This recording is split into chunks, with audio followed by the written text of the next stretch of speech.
se acerca su venida, se oyen ya los pasos del rey que se aproxima. Tanta ley aún nos queda, denunciar a pueblo y gente que Jesús está volviendo.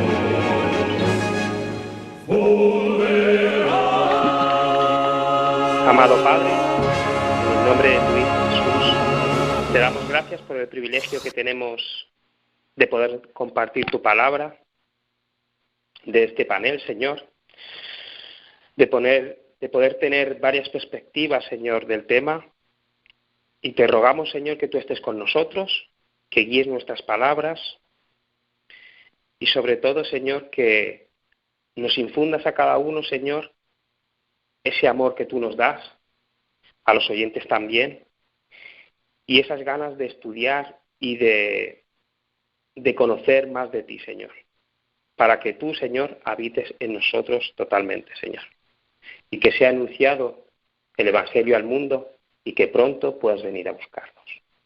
En el nombre de tu Hijo amado Jesús. Amén.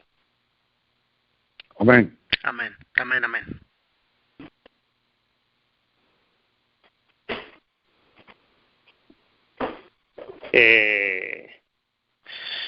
Buenos días, Elisado, como ya he dicho. Yo primeramente quería hacer una pregunta a todos para entrar en este tema.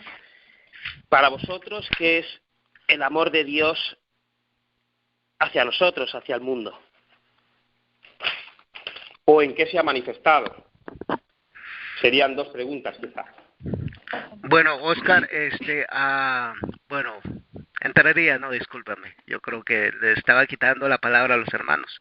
¿En qué se ha manifestado el gran amor del Señor hacia el mundo? Y lo dice bien la palabra del Señor, y yo creo que con esto ha sido bien claro cuál es el amor del Señor. Porque de tal manera amó Dios al mundo que ha dado a su Hijo unigénito, para que todo aquel que en Él cree no se pierda, mas tenga vida eterna. Ese es el gran amor del Señor. El gran amor del Señor tuvo que entregar a su propio Hijo para la salvación del mundo, para la salvación nuestra. Amén, Oscar. Amén. Bueno, y los otros hermanos tienen algo que apoyar. En total somos 4. Está Miguel, el hermano Miguel, Joaquín, Santi y la hermana Mónica, ¿no? No, el hermano Joaquín. El hermano Joaquín. Y Brenda también. He dicho Joaquín. A Brenda. Sí. Somos 5. Sí, sí. Ok.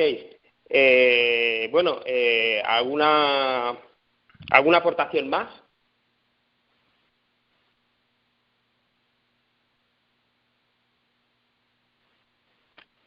Bueno, veo que no hay ninguna aportación. Bueno, permítame entonces, por favor, tomar parte en el programa, en el panel. Un abrazo para todos. No tengo el placer de poderles conocer personalmente, que primeramente sería de buen agrado podernos dar un abrazo en Cristo para todos, para Mónica, para Miguel, para Fuente Santa, para Oscar, como moderador hoy, y también para la hermana Brenda. Mi nombre es Joaquín San Juan, les hablo desde Colombia.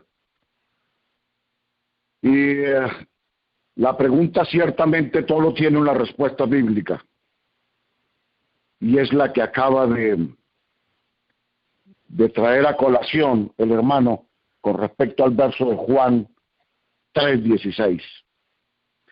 Pero es que el término más importante en el que tendríamos que poderlos pensar es 3:16. Pero es que el término más importante es el creer. Tendríamos que poderlos pensar. El creer. Y tendríamos que empezar entonces diciendo ¿qué es creer?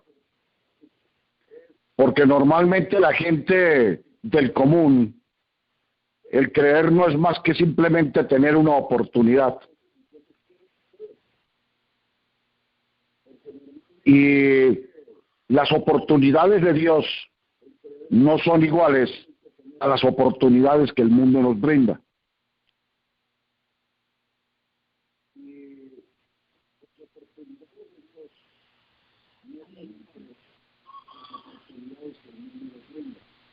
A ver, mi querido y estimado señor Oscar, usted como moderador hoy del panel, permítame entonces poner en tela de juicio para que conozcamos los conceptos de lo que es creer, por favor. Gracias. Bueno, yo creo que creer no es solo creer como dice el mundo, sino es más que nada conocer, ¿no? Tener un conocimiento de Dios, entrar en una, ¿cómo diría yo? En una amistad con Dios, en una relación con Dios. Para mí eso es conocer, ¿no? Aparte, si nos vamos a Juan 17, creo que es 17:3, no recuerdo bien, sí, 17:3 dice, esta empero es la vida eterna, que te conozcan el solo Dios verdadero y a Jesucristo, al cual has enviado. Entonces, para mí creer es conocer, es tener una relación con Dios, porque mucha gente vemos en el mundo cuando preguntamos, sobre todo, España es un país más ateo, que no cree tanto en Latinoamérica.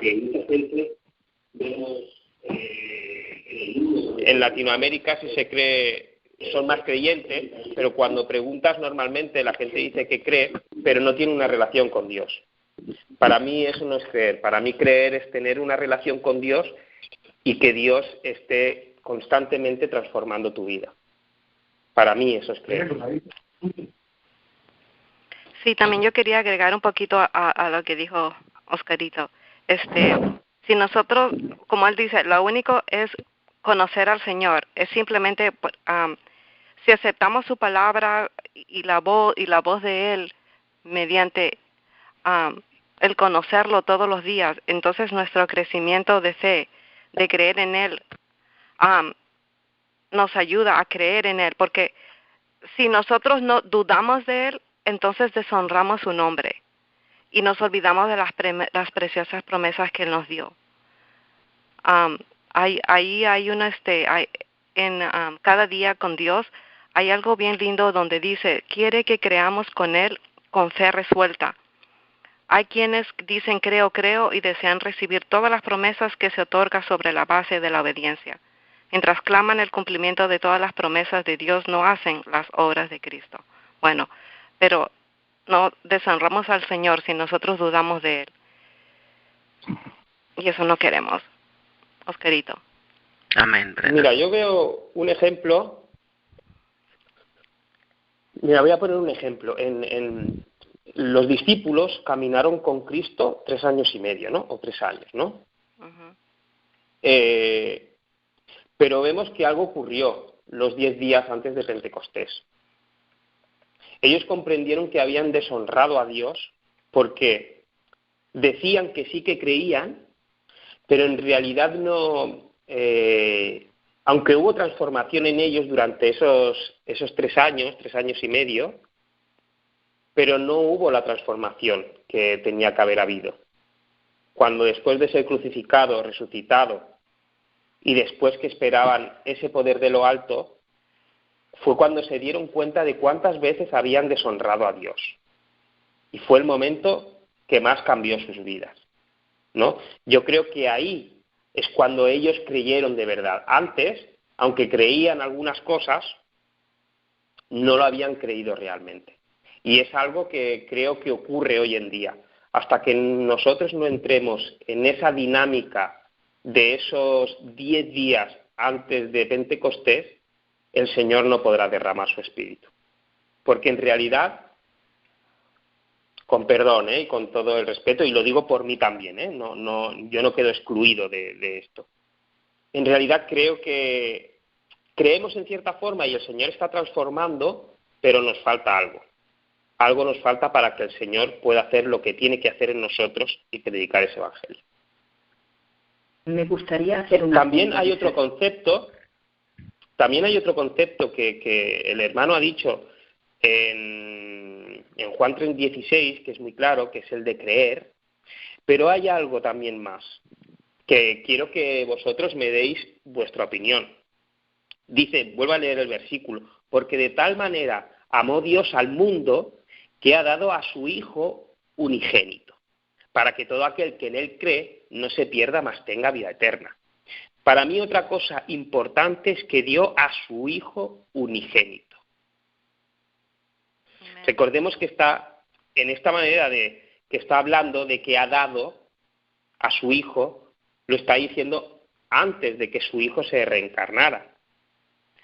Entonces quiero saber cuál es la opinión de los hermanos del panel.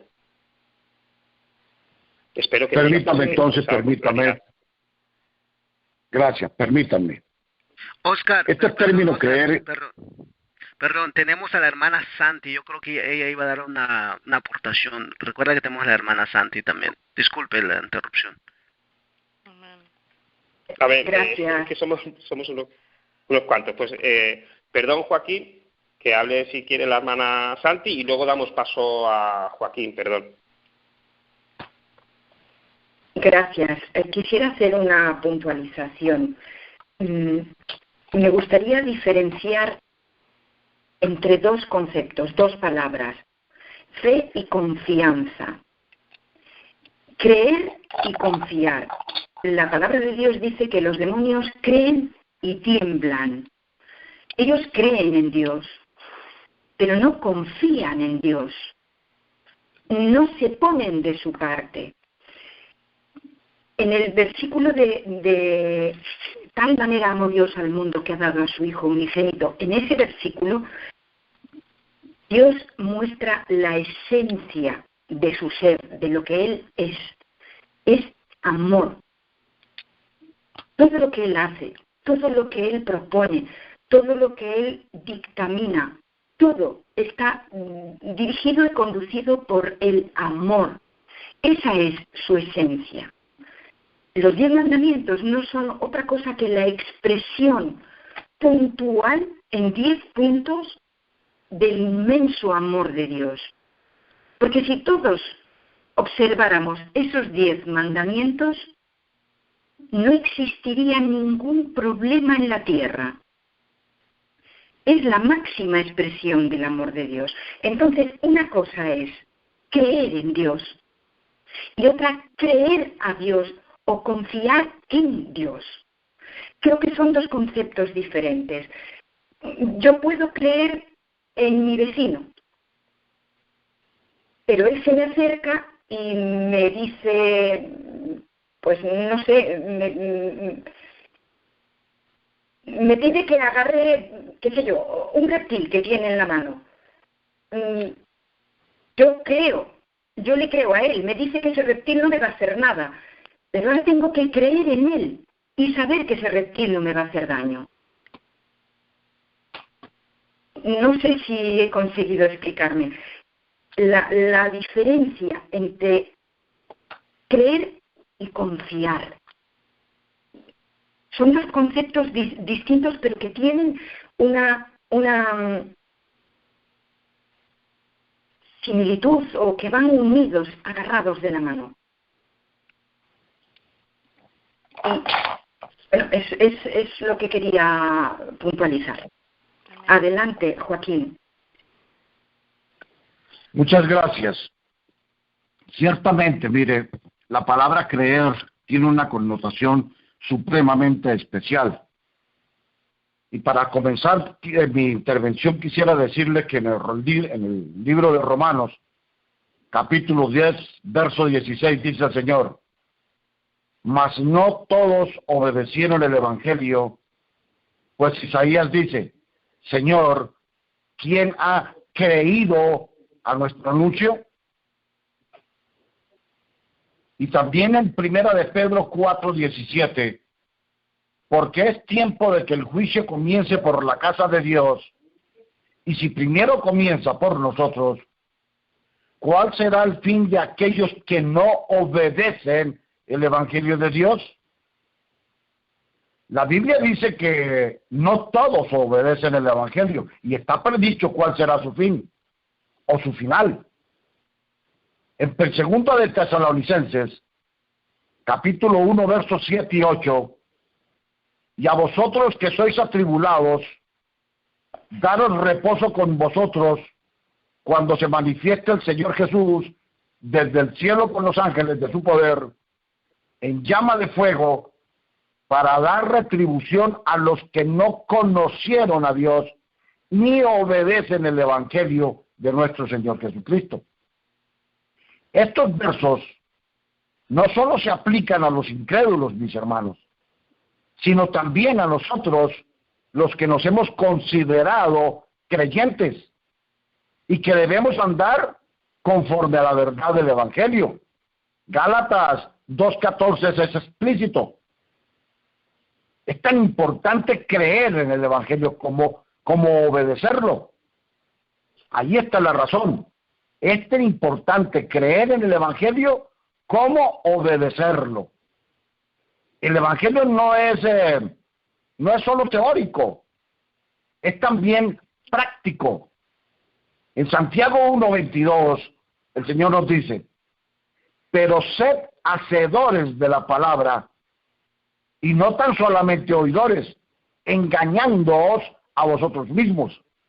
Allí está expresamente dicho por el apóstol Santiago, para saber que nosotros los creyentes no solo tenemos que creer en obediencia irrestricta y hacer el Evangelio en nuestra vida personal. El que oye la palabra de Dios y el que hace su voluntad es comparado con el hombre de la parábola de Mateo capítulo 7, del verso 21 al 27. Esa es la acotación que yo quería hacerles con respecto a creer. Y creer tiene la relación muy exacta de lo que significa obedecer. Es la palabra obediencia el término exacto para poder saber qué es lo que estoy creyendo. Allí implica la razón de un verdadero creyente. Bueno, hermano, usted ha hablado de creer y obedecer. Estoy de acuerdo en cierta forma, pero en cierta forma no. Porque vamos a aclarar una cosa, al menos lo que yo entiendo por el Evangelio. Vamos a hablar lo que es legalismo y lo que es Evangelio. Yo creo que lo que es legalismo, por ejemplo, legalismo viene de legal, viene de la ley. La ley dice no matarás. La ley dice no tendrás dioses ajenos a mí. Pero yo os pregunto, ¿se puede obedecer la ley de Dios? Yo creo que no se puede, porque si no, por demás vino Cristo. Entonces, yo creo que tenemos que dejar bien claro cuando dice la palabra obedecer o cuando nosotros hablamos de obedecer. Porque para mí, con todo el respeto al hermano Joaquín, creo que siempre cuando se habla de obedecer habría que especificar, sabiendo que nosotros, por nosotros mismos, no podemos obedecer. Porque para eso vino Cristo, el pacto eterno, que fue el pacto entre Dios y su Hijo, era ese. Ese es el plan de salvación. Bueno, que está íntegro en el plan de salvación, de que el hombre no solo sea perdonado, sino que sea justificado, que sea hecho justo para que obedezca la ley. No porque él mismo puede, sino porque Jesucristo nos da su justicia, nos la imputa, nos la imparte. Y eso es muy importante decirlo, porque muchas veces hablamos de obedecer y el ser humano, como vemos en el capítulo 7 de Romanos y el capítulo 8, no puede obedecer. Pero Cristo, como dice en Romanos 8, 2, 3 y 4, porque la ley del Espíritu de vida en Cristo Jesús me ha librado de la ley del pecado y de la muerte. Porque lo que era imposible a la ley, ¿veis? La ley es imposible. La ley no te puede hacer obedecer. Por cuanto era débil por la carne, Dios enviando a su Hijo en semejanza de carne de pecado y a causa del pecado, condenó al pecado en la carne. ¿Para qué? Para que la justicia de la ley fuese cumplida en nosotros. Nosotros no podemos obedecer. Simplemente es entregándonos a Cristo como Él nos puede hacer obedecer. Bueno, quería aclarar eso. O es también la paga del pecado es muerte, pero es muerte sin Cristo. No, nosotros necesitamos a Cristo para eso. Lo que dicen. Claro, nosotros. Entonces, ¿sabes qué pasa? Que muchas veces, con respeto al hermano Joaquín, porque supongo que yo también lo hago, y todo el mundo, muchas veces hablamos de obedecer la ley de Dios, del sábado, y esto está muy bien, porque en realidad hay que obedecer. Sin la obediencia no tendremos vida eterna. Pero el problema es que nosotros no podemos obedecer. Amén. Es Cristo en nosotros el que hace eso. Nosotros por nosotros mismos no podemos hacer nada. Lo único que podemos hacer es buscar a Dios. Y Él hará todas las cosas en nosotros. Oscar, ¿me permites leer una cita bíblica? Perdón. Se encuentra en Sí. San Juan 15, 9, 13 al 17. 15, 9 y 13, 17 dice así: como el Padre me ha amado, así también yo los he amado. Permaneced en mí, en mi amor. Si guardaréis mis mandamientos, permaneceréis en mi amor, así como yo he guardado los mandamientos de mi Padre. Permanezco en su amor. Estas cosas os he hablado, para que mi gozo esté en vosotros y vuestro gozo sea cumplido. Este es mi mandamiento, que os améis los unos a otros como yo os he amado. Nadie tiene mayor amor que este, que uno ponga su vida por sus amigos. Esto os mando, que os améis los unos a los otros. Yo creo que hay algo interesante que debemos entender, y dijiste una palabra clave, Oscar, clave. Mira, en cada uno de nosotros, seres humanos, tenemos que reconocer que no hay nada de fuerza, ya sea para obedecer la ley, ya sea para tener victoria sobre el mal, y en todas las cosas que nos pasan, ¿no? En el único que debemos de encontrar victoria es en Cristo Jesús. Él es el que hace en cada uno de nosotros realmente el querer y el hacer por su buena voluntad.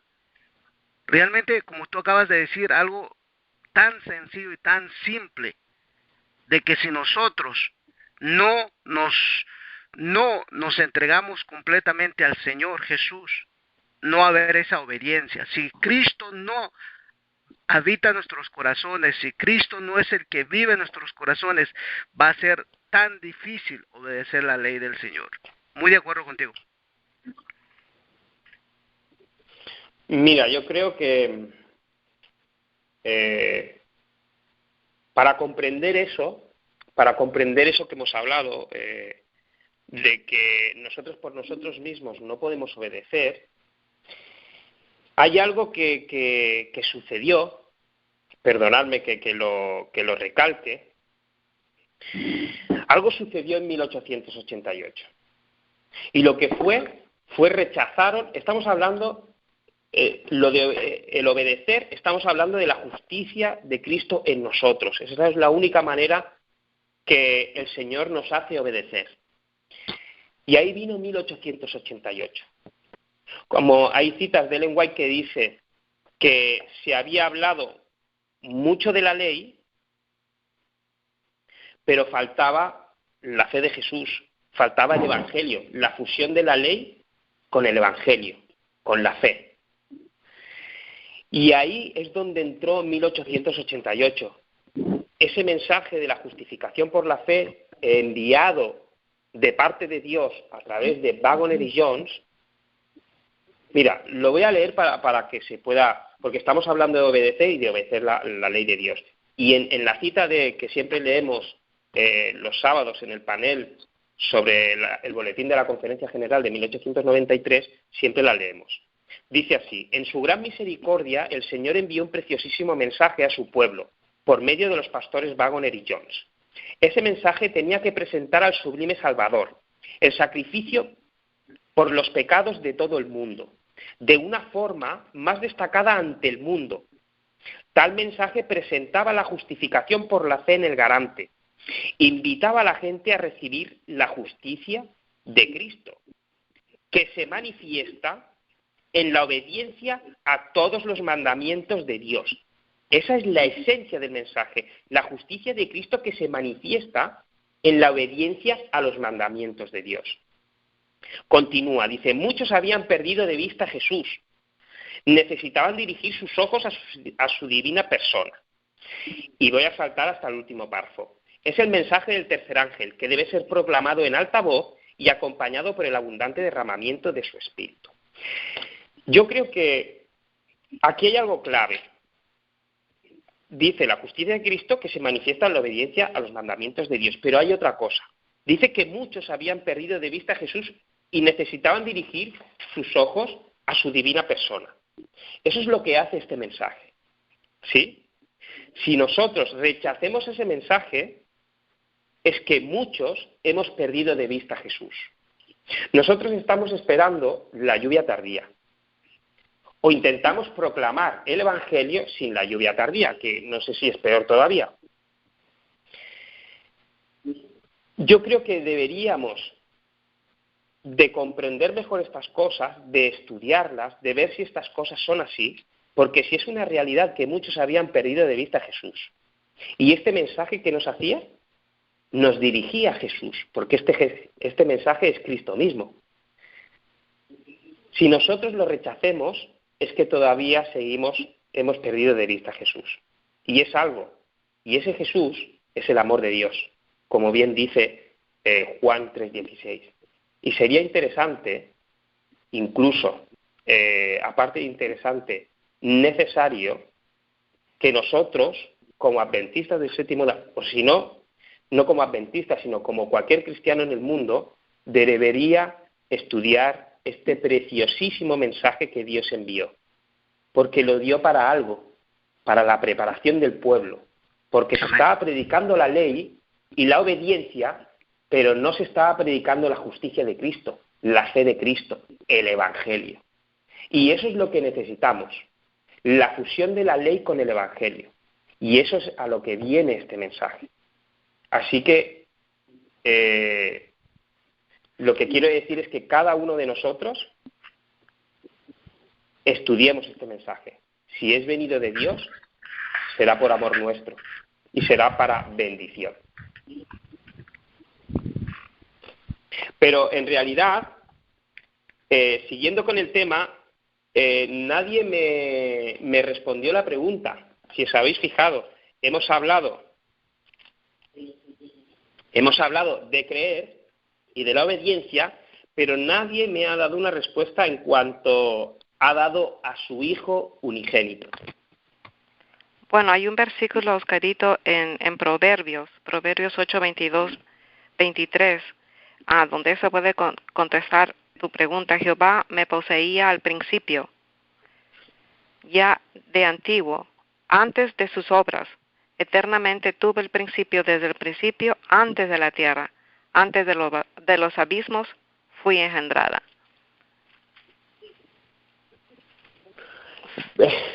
Ha sido fuerte ahí, Brenda.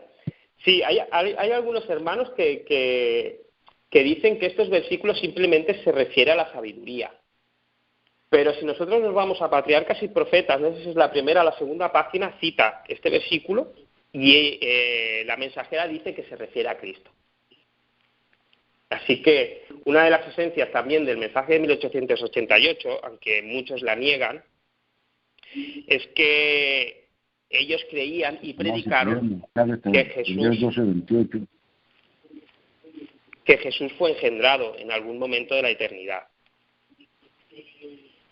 Así que si fue engendrado por Dios, el Padre, no se sabe cómo ni cuándo, porque la eternidad no tiene tiempo, pero yo creo que sí, que es a lo que se refiere este versículo, ¿no? Cuando dice que dio a su Hijo unigénito, antes de que viniera al mundo ya era su Hijo. Y creer en ese Hijo, no se perderá, mas tendrá vida eterna.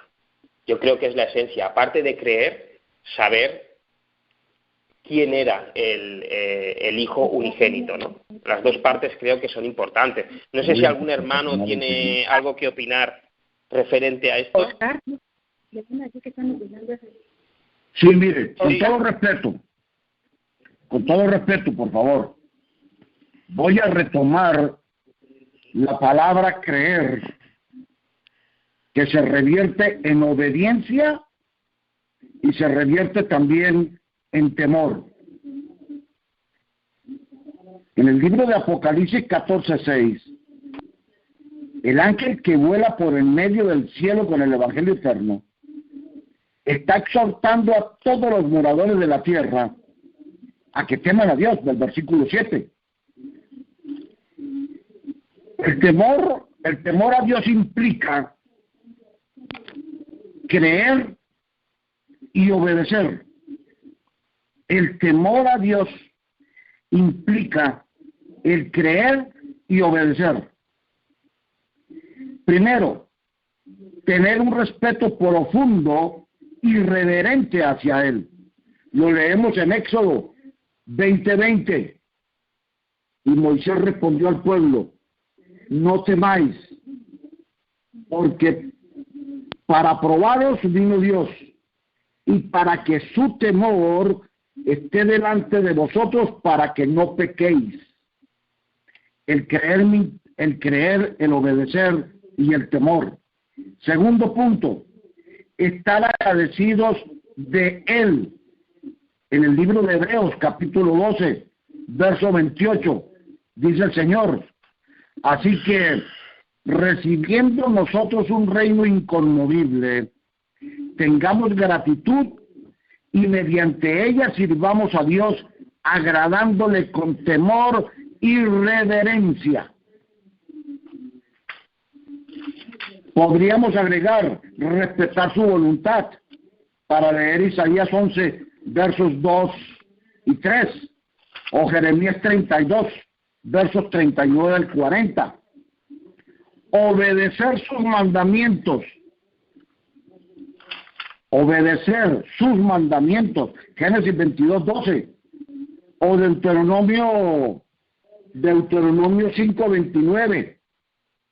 Permítanme leerlo. ¿Quién diera que tuviesen tal corazón, que me temiesen y guardasen todos los días todos mis mandamientos, para que a ellos y a sus hijos les fuese bien para siempre? Este mensaje que podemos leer en todos los pasajes que acabamos de ver, exhorta al hombre principalmente a que tema y obedezca a Dios. Y el temer y el obedecer implica creer. El Evangelio es poder de Dios para salvación a todo aquel que cree. Lo leíamos al principio en Romanos 1:16. Pero este poder es real. El Evangelio no solo tiene poder para perdonar pecados y redimir al pecador por medio de la sangre de Cristo, sino también, mis queridos hermanos, para restaurarlo a una vida de santidad mediante la obediencia a su santa ley. En el libro de Juan, capítulo 5, verso 14, y también en el 8:11, Cristo es autor de eterna salvación para todos los que le obedecen. Está escrito en Hebreos 5:9. Por lo tanto, tengamos en cuenta, mis hermanos, que el creer, el obedecer y el temer implica necesariamente una obediencia absoluta, irrestricta, de todo el cumplimiento de la sagrada ley de Dios. Y no es que no podamos obedecer, sino sencillamente el hombre no quiere obedecer. Ha puesto obstáculos en su vida para no poder creer, temer y obedecer al Señor. ¿Cómo es que, yo me pregunto, cómo es que nos podamos preguntar que no podemos obedecer? ¿Cómo es que no tengamos la oportunidad de entender y creer y saber de que no tenemos la capacidad de poder obedecer? Cuando yo pongo en mi vida una especie de traspiés para poder creer que no puedo obedecer, estoy poniéndole a Satanás la oportunidad de que pueda hacer de mí lo que a su antojo quiera. El creer en Dios es una palabra de absoluta reverencia a la obediencia en el temor de Dios. Perdónenme, yo me tengo que retirar del panel habiendo dicho esto abreviadamente, porque tengo un compromiso con los hermanos de todo el conglomerado que nos reunimos, y les pido un favor, con todo amor y con todo respeto en la hermandad de Cristo. Les deseo que terminen juiciosamente este tema, y sencillamente he querido aportar un pequeño grano de arena en lo que significa creer, obedecer y temer. Un abrazo, Brenda, un abrazo para todos los que están allí en el panel. Un abrazo en Cristo Jesús, y que Dios les bendiga en este santo, sagrado y precioso día de sábado. Un abrazo en Cristo Jesús. Un abrazo.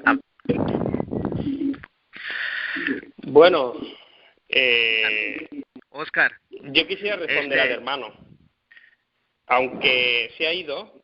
Perdona, Miguel, continúa, sigue, dime. No, mira, no es que estemos en contra del hermano Joaquín, no, nada de eso. Simplemente lo que estamos tratando aquí es exaltar el nombre del Señor Jesucristo, porque si nosotros pensamos que por cuenta propia podemos ser obedientes, estamos pensando erróneamente, porque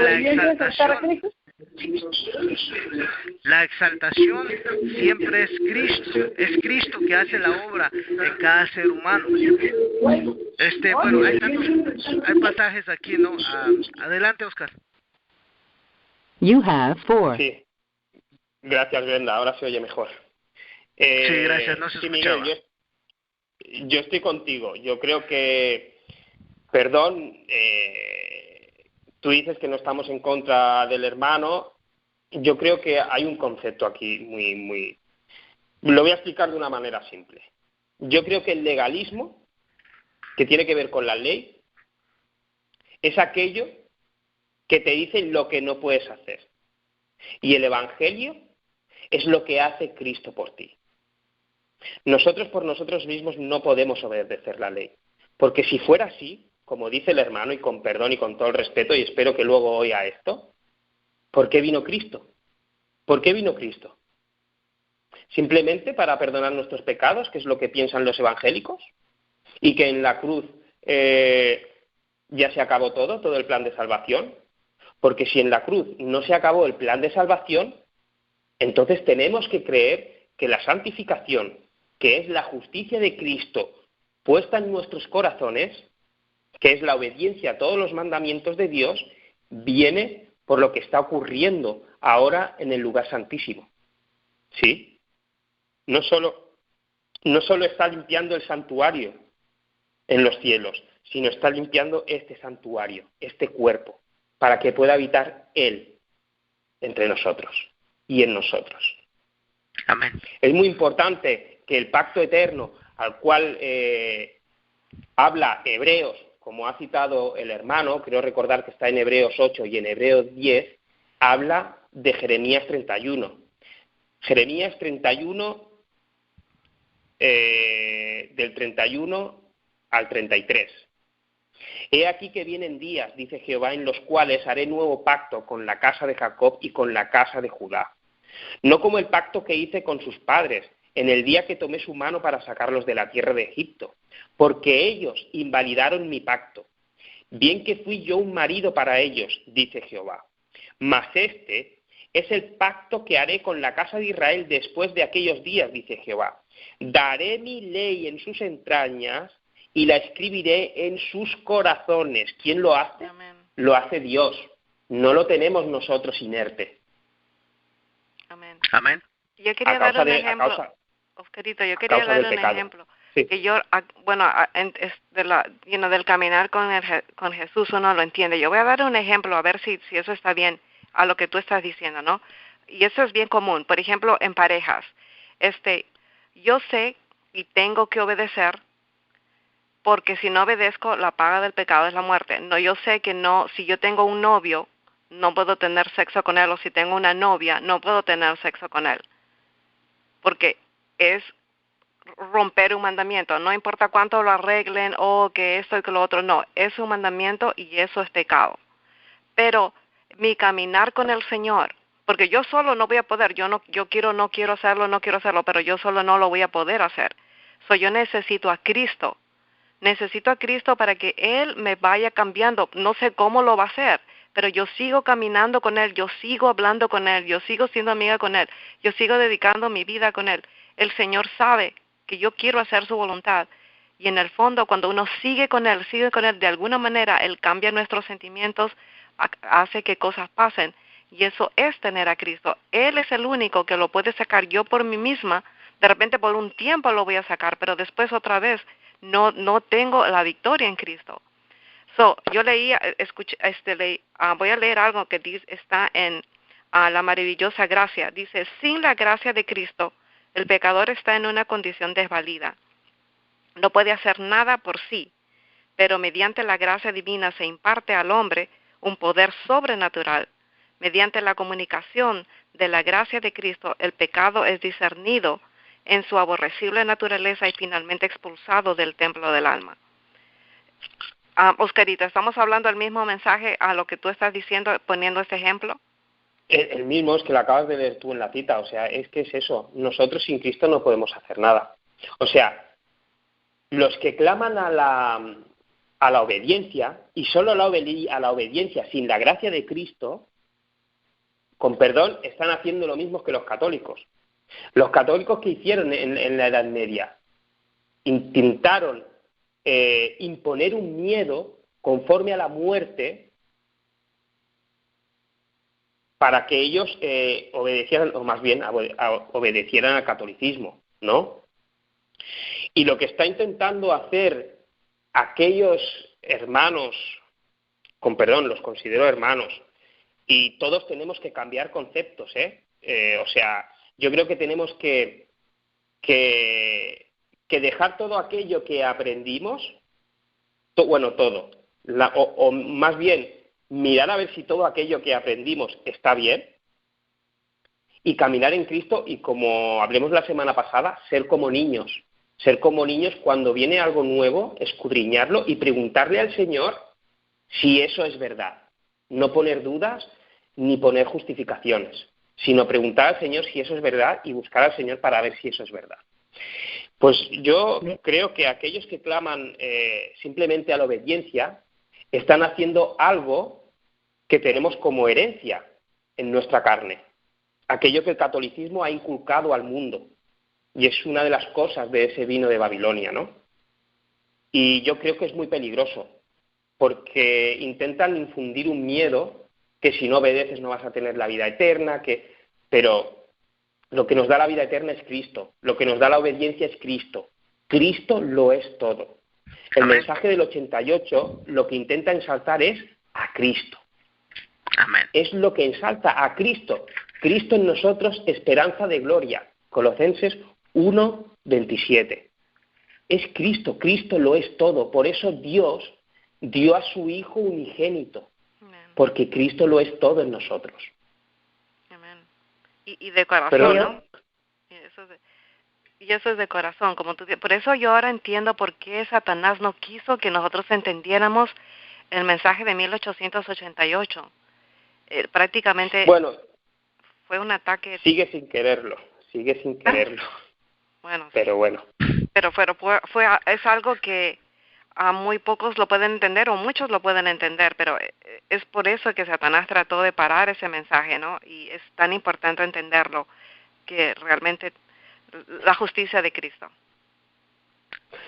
Sí, perdón, creo que la hermana Santi o Mónica, no sé, quiere decir algo. Santi. Sí, yo. Gracias, Óscar. Quería aportar que creo sinceramente que tanto el hermano Joaquín como tú estáis hablando de lo mismo, pero de forma diferente. ¿En qué sentido? Tú sostienes, con mucho acierto, por supuesto, que es Cristo el que pone en nosotros la obediencia. Y él sostiene que sin obediencia no hay expresión de amor. Creo que es dos visiones de una misma cosa. Por supuesto que si Cristo no mora en mí, mi obediencia es legalismo, como tú bien dices, porque únicamente voy a querer salvarme porque guardo la ley y yo soy muy bueno. Pero si yo pretendo que amo a Dios y que le temo, hablando de un temor reverente, no de un temor miedo, si yo le amo y le temo, pero no obedezco, realmente estoy mintiendo, estoy diciendo con mi actitud que no le amo.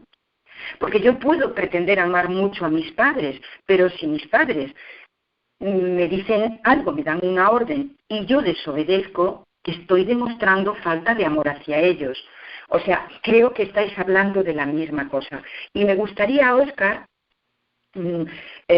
responder a lo que tú dices que nadie ha respondido sobre de tal manera amó Dios al mundo que ha dado a su Hijo unigénito. Me gustaría daros mi visión del tema. Yo soy madre desde hace un montón de años. No sé cuántos de los panelistas lo sois, pero seguro que la mayoría. Y entre los oyentes del tema, también la mayoría han experimentado el sentido de la maternidad. Yo fui católica los 15 primeros años de mi vida, sincera. Los 10 años restantes, atea por convicción, con muchos y muy poderosos argumentos.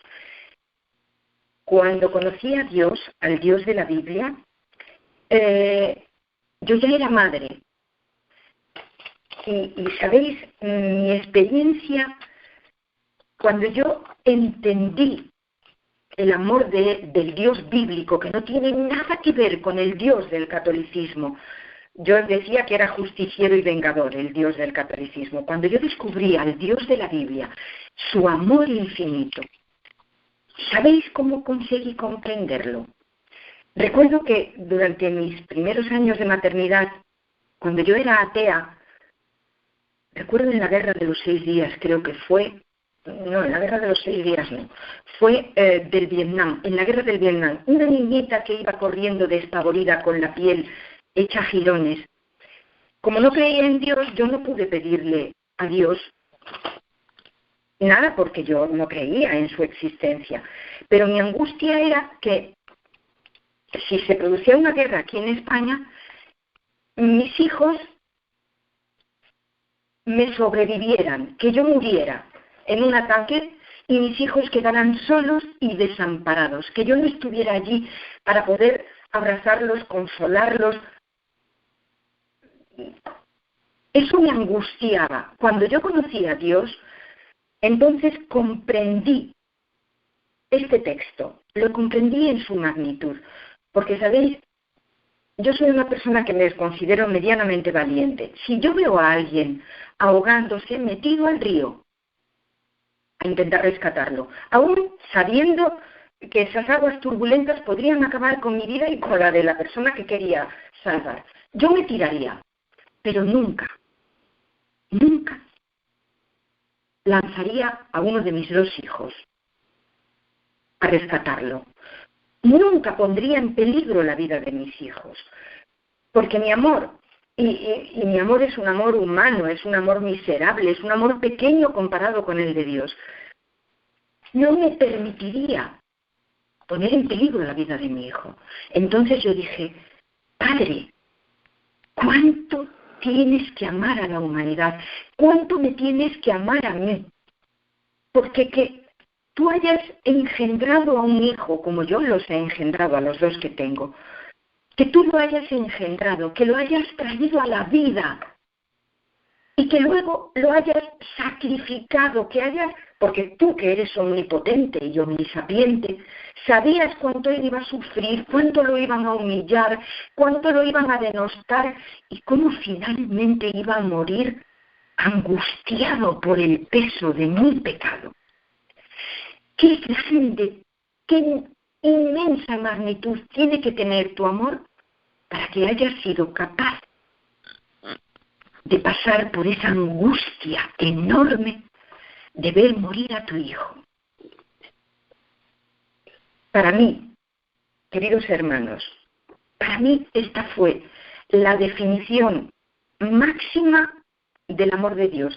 Así llegué a comprender la magnitud del amor de Dios.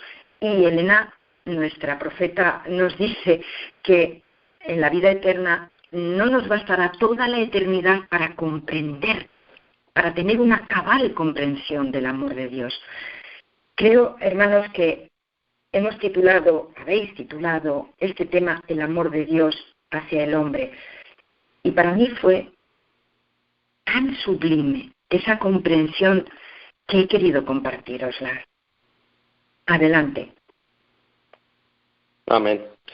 Estoy contigo en lo del amor de Cristo, ¿no? Que Dios entregó a su Hijo. Y es más, creo que lo has dicho, lo has mencionado. Creo que no solo eso, sino que en cierta manera la ira de Dios cayó sobre él. Cuando dijo, Padre, que pase de mí esta copa, pero no se haga mi voluntad sino la tuya. Esa copa de la ira de Dios cayó sobre él. En cierta manera, no solo lo entregó, lo que entendemos nosotros por entregarlo, para que muriera por la humanidad, sino que el mismo Padre dejó caer la copa de la ira, por causa del pecado, evidentemente, sobre él, ¿no? Entonces, es algo claro. Yo entiendo que quizá el Señor ha dejado que el ser humano engendre hijos para que pueda comprender mejor eso, ¿no? Como vemos el ejemplo de Enoc, ¿no? Cuando Enoc engendró, caminó con Dios 300 años, o como Abraham pudo ver eso en referencia cuando fue a sacrificar a su propio hijo, ¿no? Y es más, en ese contexto, quien iba a sacrificar al hijo de Abraham, era el propio padre. Pero también quiero dejar claro una cosa.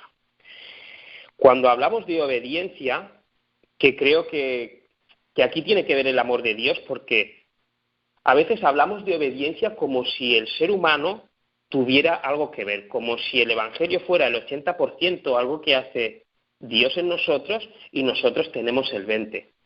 Yo creo que no. Yo creo que Dios es el que nos hace ver el pecado, yo creo que Dios es el que nos da arrepentimiento, yo creo que gracias a Él nos podemos aferrar a Él para que Él haga esas obras y nos libre de esa tendencia al pecado. Por tanto, para mí, el 100% lo hace Dios. Así que siento Amén. discrepar en ese asunto. No Nos hemos queda el- escuchado a la hermana Mónica. No sé si está con nosotros todavía. Y no No. sé si quiere aportar algo. Mónica no está en el panel, Miguelito. Ah, perdón. Oscar. No sé si queréis aportar algo más. Dime, Miguel. Sí, yo quisiera aportar algo interesante, ¿no? Como acaba de decir la hermana Santi, que la redención, ¿no? Ese plan de redención, de hecho por el Padre, sabes que si nosotros como seres humanos no llegamos a entender la redención y sobre todo el Hijo de Dios tuvo que venir en este mundo, ¿no? A entregar su vida y realmente llevar el pecado del mundo entero sobre él. Si nosotros no llegamos a entender como cristianos de que Cristo pagó un precio muy alto, muy elevado a causa nuestra, entonces nunca llegaremos a exaltar el nombre del Señor. Nunca llegaremos realmente a manifestar que Cristo es el que hace en cada ser humano el poder de la obediencia, porque francamente tú lo has recalcado tantas veces.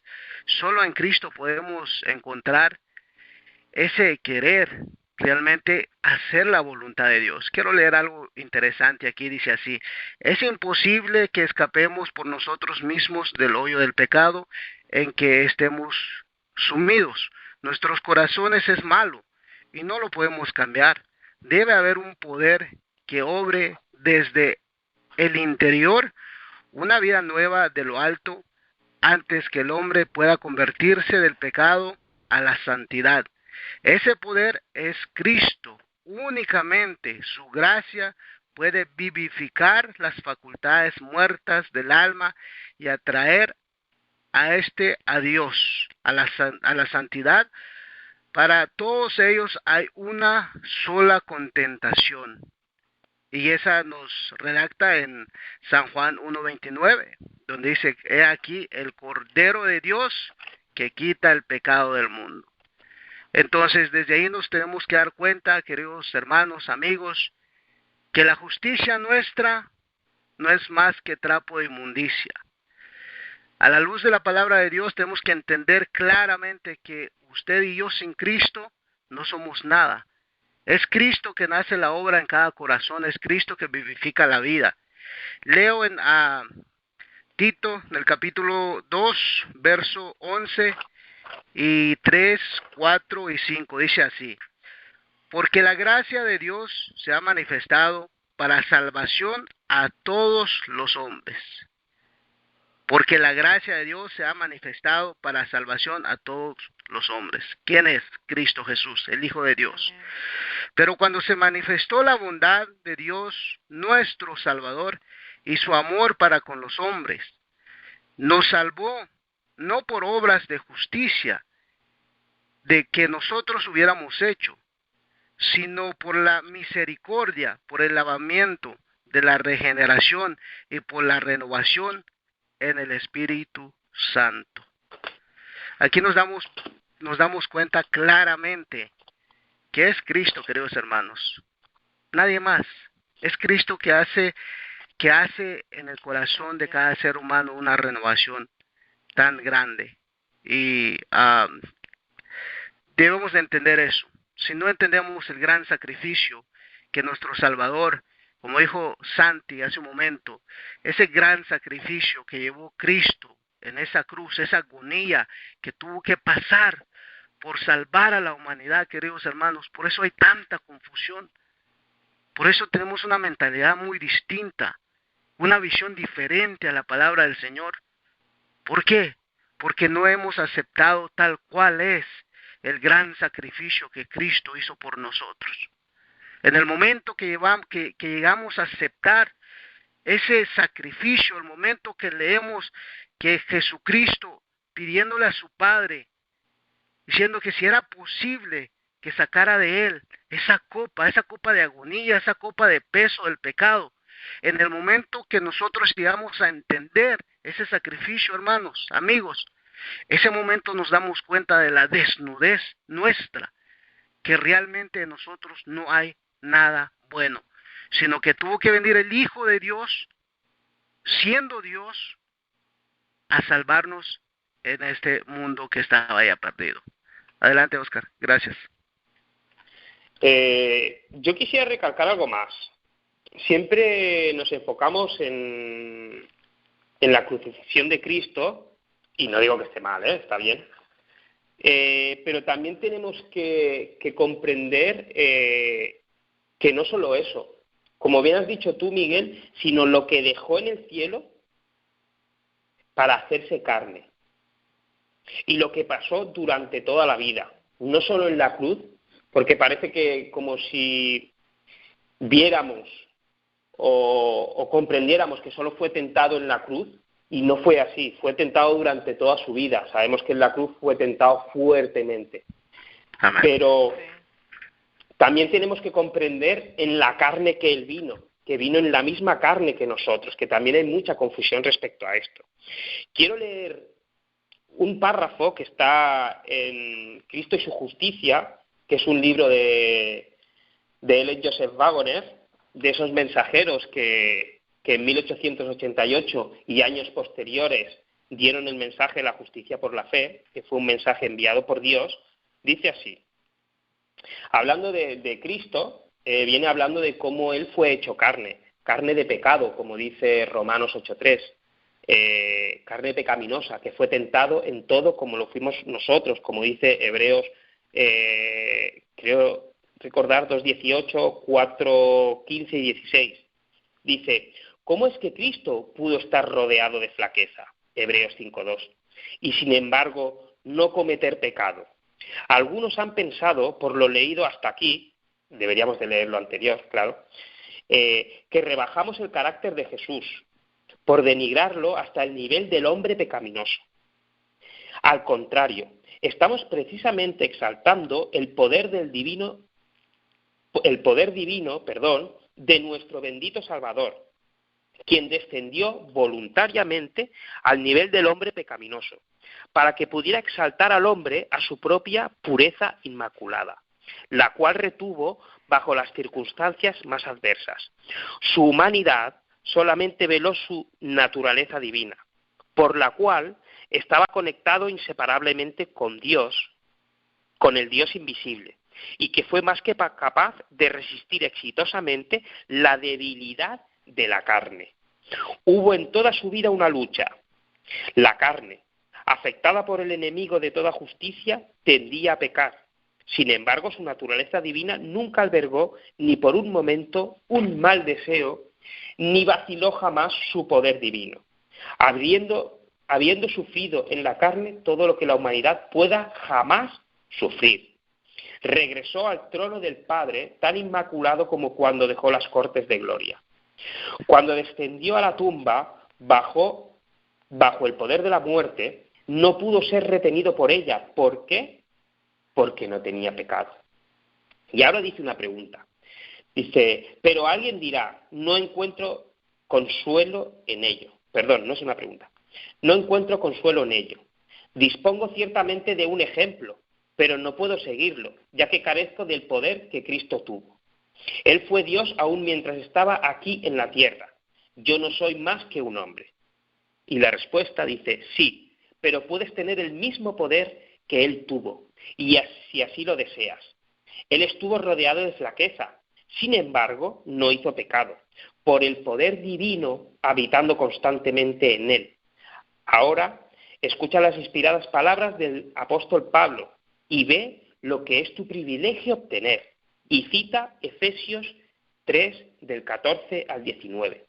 Por esta causa doblo mis rodillas ante el Padre de nuestro Señor Jesucristo, de quien toma nombre toda la familia de los cielos y de la tierra, que os dé, conforme a la riqueza de su gloria, el ser fortalecidos con poder en el hombre interior por su Espíritu, que habite Cristo por la fe en vuestro corazón, para que arraigados y fundados en amor, podáis comprender bien con todos los santos la anchura y la longitud, la profundidad y la altura del amor de Cristo, y conocer ese amor que supera todo conocimiento, para que seáis llenos de toda la plenitud de Dios.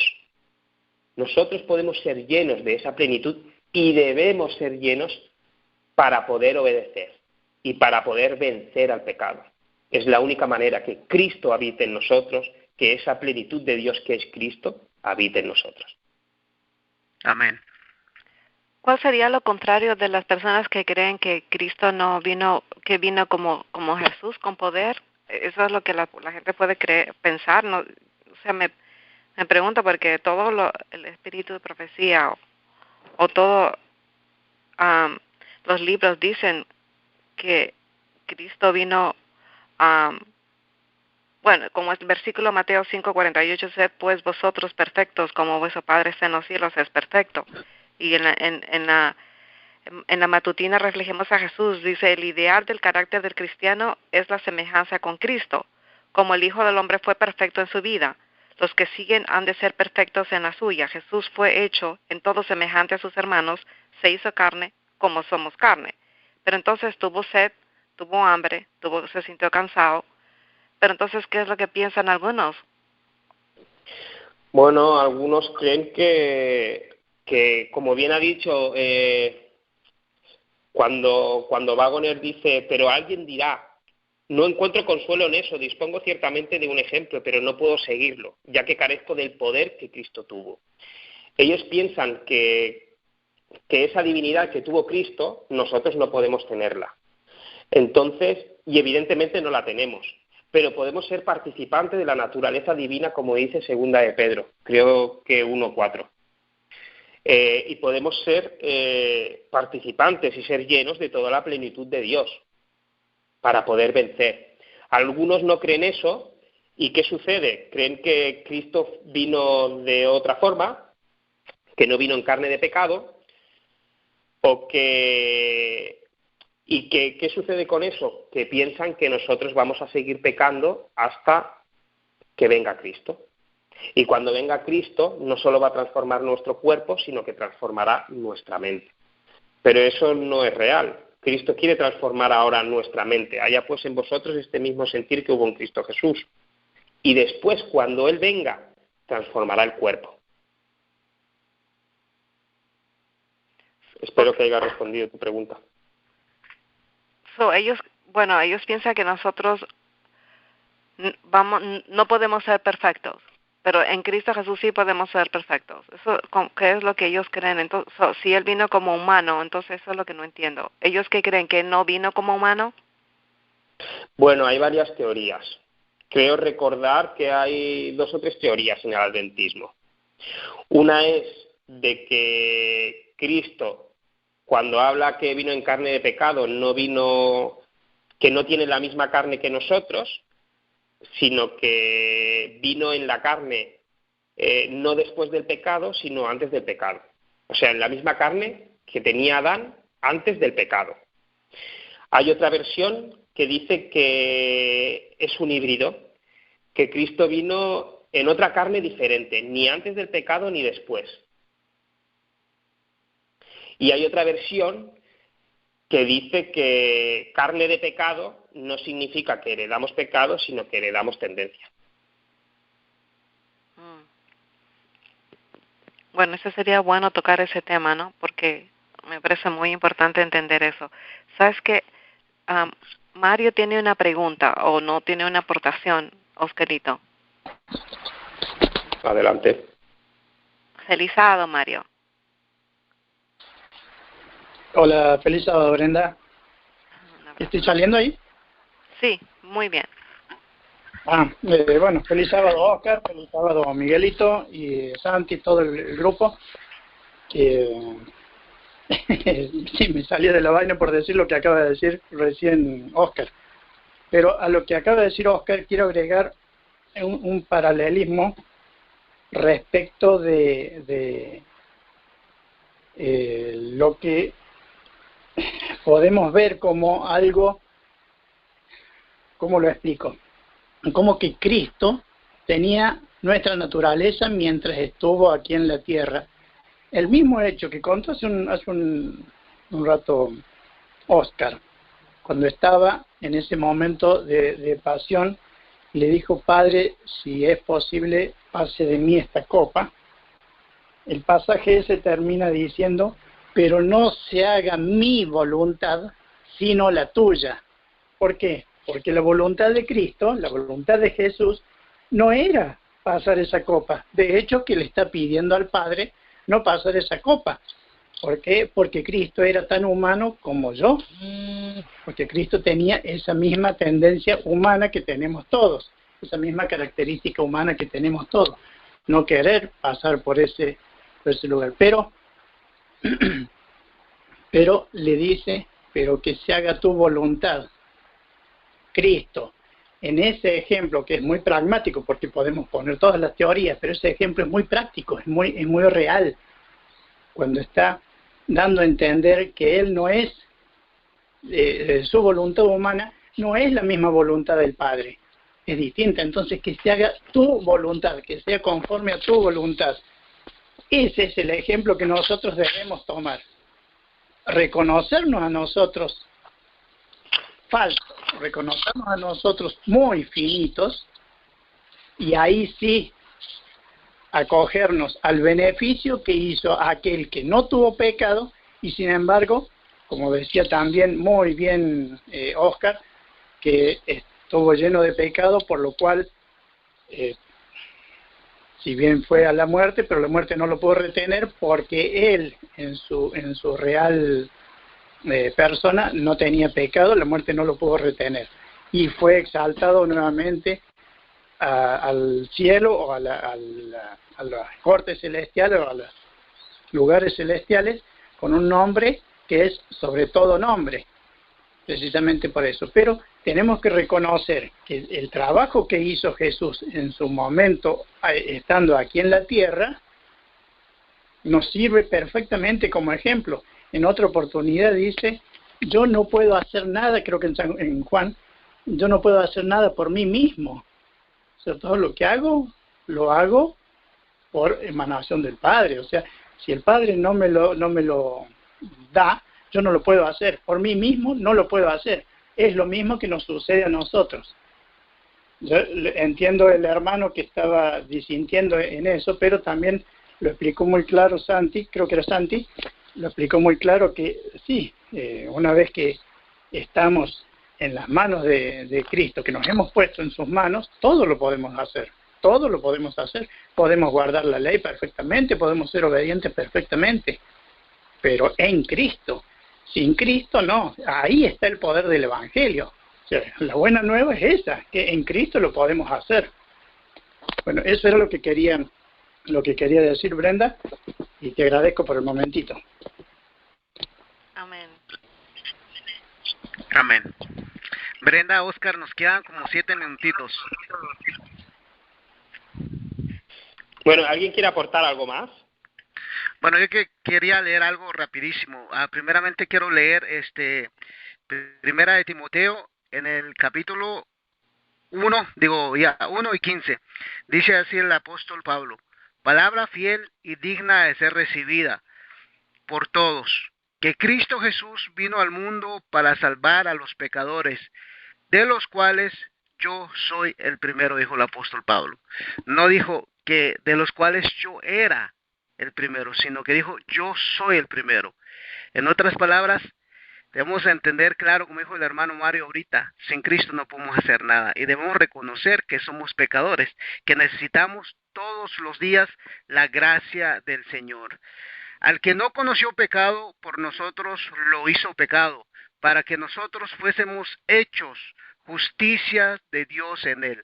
Eso lo encontramos en 2 Corintios 5:21 y 1 Corintios 1:30 dice así: mas por él estáis vosotros en Cristo Jesús, el cual nos ha sido hecho por Dios sabiduría, justificación, santificación y redención. Queridos hermanos, amigos, todos es en Cristo. Cristo es el único que hace en nosotros la obediencia hacia la ley o los mandamientos de Dios. Gracias, Oscar. Mira, yo quisiera aportar algo. Como yo lo entiendo, no sé, a lo mejor estoy equivocado, pero como yo lo entiendo, creo que a la hora de exponer estos temas de la obediencia, el hermano Mario, creo que estoy de acuerdo con él, pero hay un punto en el cual yo creo que tenemos que ser muy explícitos y y controlar bien lo que decimos. Yo creo, porque él ha dicho que por la gracia de Cristo, cuando nosotros nos aferramos a Cristo, sí podemos obedecer la ley de Dios. Creo que estamos diciendo lo mismo. Lo que yo creo lo que yo quería expresar es que en la manera de expresarlo, nosotros somos débiles y vamos a seguir siendo débiles aunque Cristo habite en nosotros. Por tanto, lo que yo creo que aunque Cristo viva en nosotros, no deberíamos de decir que el hombre puede obedecer la ley cuando Cristo habita en él. Si no es Cristo el que nos hace obedecer, no sé si se entiende. Ujú. Porque creo que se podrían confundir términos. Aunque Cristo habita en mí, yo, sale el yo, esa palabra ya de por sí es mala, yo obedezco la ley. No, tú no puedes. Amén. Ni con Cristo ni sin Cristo. Es Cristo quien obedece la ley en ti. Es mi opinión. Sí, No, eso se puede se puede entender solo cuando, yo creo cuando uno lo está practicando lo hace.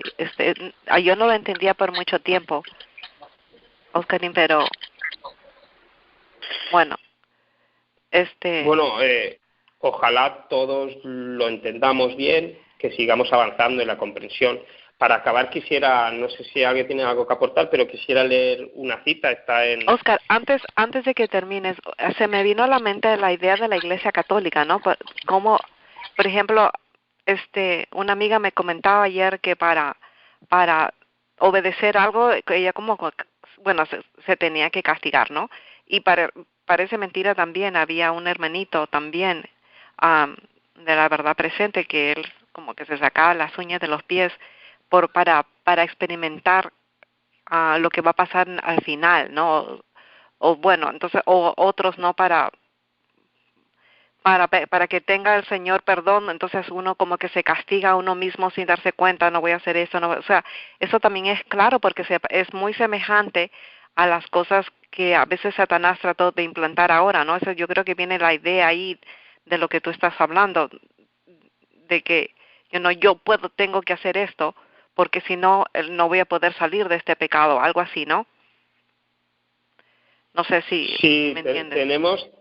Tenemos que comprender que nosotros no podemos hacer nada. Mira, a mí me ha pasado y creo que a veces nos pasa a todos, ¿no? Creo que en realidad todavía, como bien ha dicho, no sé si había sido la hermana, por la eternidad seguiremos conociendo, ¿no? Tendremos más y más conocimiento y nunca acabaremos de conocer el amor de Cristo, ¿no? Pero creo que en el momento en que estamos, quizá todavía nos faltan muchísimas cosas, ¿no? Porque muchas veces intentamos hacer cosas por nosotros mismos. Sí. Y hasta que nos vemos que en realidad no podemos. O sea, es que no podemos. Lo único que podemos hacer es arrodillarnos y entregarnos al Señor y que el Señor lo haga. No podemos. Mira, esta cita tiene que ver con eso. Está en Camino a Cristo, página 47-48, y dice así. Muchos dicen, ¿cómo me entregaré a Dios? Deseáis hacer su voluntad, mas sois moralmente débiles, esclavos de la duda y dominados por los hábitos de vuestra vida de pecado. Vuestras promesas y resoluciones son tan frágiles como las telarañas. No podéis gobernar vuestros pensamientos, impulsos y afectos. El conocimiento de vuestras promesas no cumplidas y de vuestros votos quebrantados debilita la confianza que tuvisteis en vuestra propia sinceridad y os induce a sentir que Dios no puede aceptaros. Mas no necesitáis desesperar. Lo que debéis entender es la fuerza de la voluntad, o sea, de la decisión. Esta es el poder gobernante de la naturaleza del hombre, la facultad de decidir o escoger. Todo depende de la correcta acción de la voluntad. Dios dio a los hombres el poder de elegir, a ellos les toca ejercitarlo. No podéis cambiar vuestro corazón, ni dar por vosotros mismos sus afectos a Dios, pero podéis escoger servirle. podéis darle vuestra voluntad, vuestro poder de decisión, para que Él obre en vosotros tanto el querer como el hacer, según su voluntad. De ese modo, vuestra naturaleza entera estará bajo el dominio del Espíritu de Cristo. Vuestros afectos se concentrarán en Él y vuestros pensamientos se pondrán en armonía con Él. Amén. Espero que se haya respondido esa pregunta de que lo único que podemos hacer es entregarnos a Dios. Amén. No podemos cambiar nuestros pensamientos, como bien dice la cita. Nuestra voluntad, nuestro poder de decisión, decidir por Cristo. Quiero estar con Cristo y aferrarnos a Él tal y como se aferró Jacob. Amén. No te soltaré hasta que no me bendigas. Amén. Y así deberíamos de ser. Así es, así yo opino que mientras no tomemos conciencia de que por nosotros mismos nunca podremos tener una obediencia correcta, mientras no entendamos que dependemos cada día, a través del poder infinito de la oración, de Cristo, de que Cristo more en mí. Si Él no mora en mí, si Él no toma posesión de mis decisiones, yo no voy a poder vencer nunca. Pero yo tengo una parte en todo esto. Mi parte es comprenderlo, someterme y suplicar diariamente que sea Él el que ponga en mí el querer o el hacer por su buena voluntad. Creo que Amén. sería una forma de resumirlo. Mientras no entendamos esto, nuestra absoluta dependencia de que el Espíritu de Cristo more cada día en mí y dirija mi vida, mientras no entendamos esto, vamos a estar en continuo riesgo, porque nuestra posibilidad de obediencia sin Cristo es cero, es nula. Amén. Es mi opinión.